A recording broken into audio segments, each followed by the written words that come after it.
Thank you for that live report. Reaction continuing to pour in after a jury found West Springfield truck driver Volodymyr Zhukovskyy not guilty yesterday. He was accused of crashing into and killing 7 motorcyclists back in June of 2019. Western Mass News reporter Paris Dunford got reaction from the motorcycle community today. What were these people thinking? Dennis Boldak, owner of Indian Motorcycle of Springfield, describes his initial reaction to the verdict of Volodymyr Zhukovskyy. Zhukovskyy was found not guilty by a jury after being accused of crashing into and killing 7 motorcyclists back in June 2019 in Randolph, New Hampshire.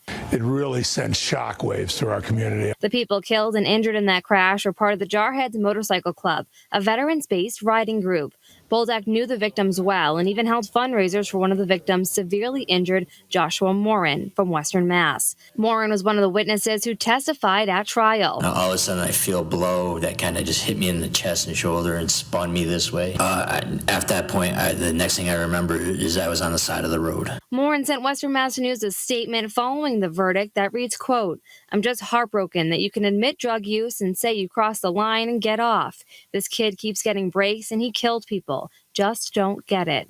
In their case, the defense pointed fingers at lead motorcyclist that day, Albert Mazza, who died in the crash. Evidence showed his blood alcohol content was double the legal limit, but Boldak tells us he knew Mazza and says if that's true, it's very out of character for him. As a lead rider, you feel a responsibility for the people behind you. For him to take that risk is just so out of character for him. Despite Boldak's disappointment to hear the verdict, he says it will change the way he and his fellow riders drive. I tell everybody, do not drink and ride. I don't care if it's 1 beer or 2 beers, whatever, just don't do it.